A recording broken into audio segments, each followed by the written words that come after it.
Estudyante ko siya, so tawag niya sa parents ko, nanay, tatay, and then sa mga siblings ko, kuya, ate, and then gano'n siya close sa akin. And in fact, ginamit niya yung acting niya sa akin. Buong barangay nila, pati mga classmates niya sa school, nakuha niya lahat. And then, so, hinabol siya ng ibang mga na-scam. Hinabol siya. Actually, tinorture siya ng mga kaibigan niya sa isang building. Tumalon siya ng 3rd floor, sa 3rd floor. Na-hospitalized siya. And then, nung ma-hospitalized siya, tumakas siya after several days. And ngayon, ang last na alam namin sa kanya, nagpa-change siya ng face.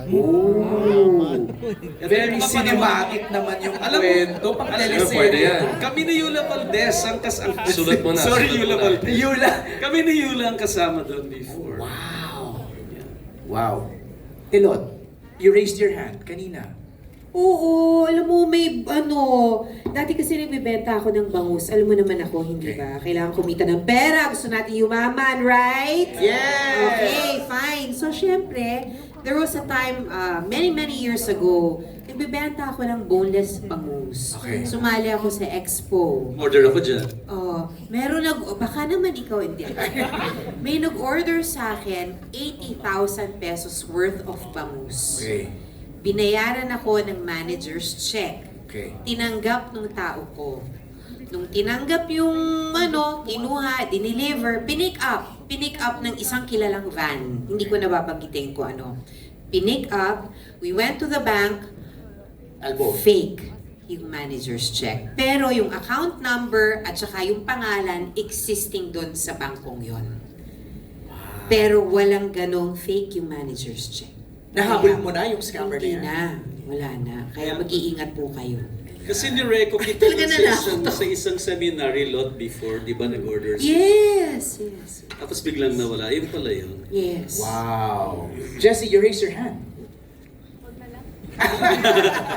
Wag na lang. Who else? Pero ba dito na ganyan, naloko? Chin, naloko ka na ba? Hindi po. Scam sa pag-ibig.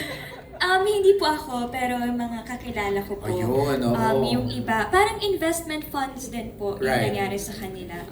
Yung iba nangutang pa para may mapasok dun sa investment na sinasabi na dodoble, Tama. pero biglang nawala lahat. So, doon po ako naawa talaga sa mga nangangailangan pero sila yung naloloko madalas. Mga too good to be true no? So tama yung sabi ni Senon, no? Parang lahat ng tao dito sa media conference natin, kung hindi man kayo yung nabiktima, may kilala kayong nabiktima. So it's really relevant and prevalent ngayon. Volunteer na ni Hindi, ako talaga sa na tayo, makatotohanan na lang. Bawasan ng pagkahilig sa easy money. Yes. Pagkahilig sa instant money.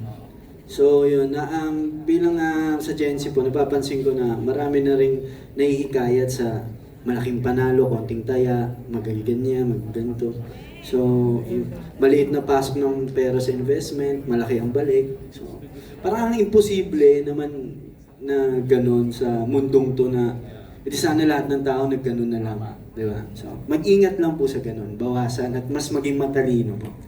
Good one, Seth. Mas mabilis kumita Pinagpaplanuhan na nila. Parang mas madaling kumita pagkain kami yung manloloko kaysa kami yung maloko.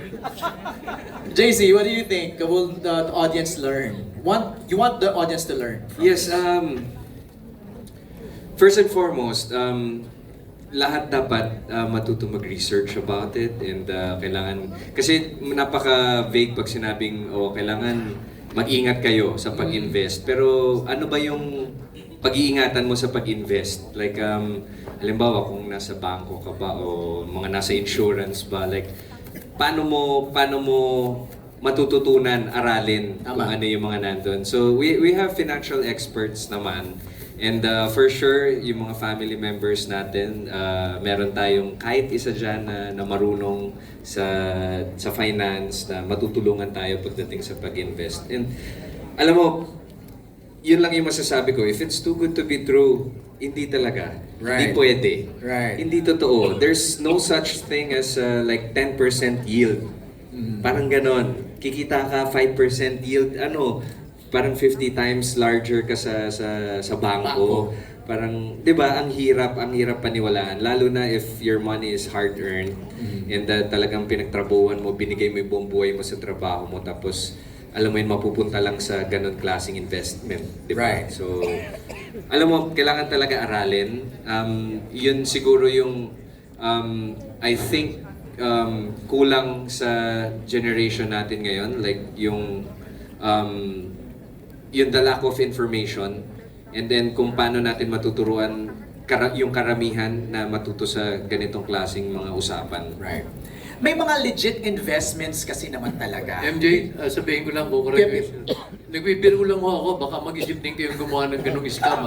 Huwag. Dahil kakapahamak nyo lang ho talaga yun. That's true. Mapapahamak kayo pagka gano'n. That's true.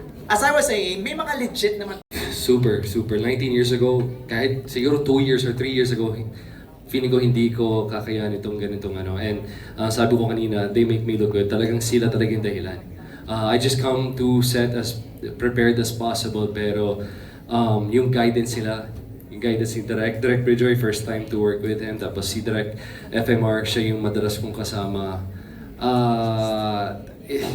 You know, I give it all to them kasi yung writing so beautiful, yung storya ang very intelligent at kakaiba.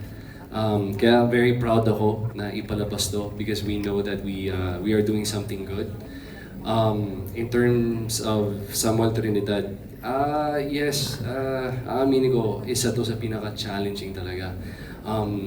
But at the same time, in 20 days na ba tayo, Direct? This is the Of course, from JRB, dun sa aming creative manager kay Dindo Perez, kasama rin namin yung mga writers namin. So, ang tagal namin bin-brainstorm, tapos kasama sila direct, mga ganyan. Ang tagal, tapos pinipresent namin doon sa mga actors, tapos nagko-comment, so back to the drawing board. Ang tagal, it took us like months para makam up talaga namin yung solid na kwento na alam namin that we could be proud of. Pero yung theme kasi parang scamming, di ba? Parang ganun yung dating, Parang investment scams. Were you inspired by true events, true stories? Yes, in a way. Kasi Okay. parang feeling ko wala naman siguro sa atin dito ang hindi pa naka-experience ng ma-scam. Meron na ba dito? Sino naman na-scam na dito? Ayan, dami na. Oo nga. Oo.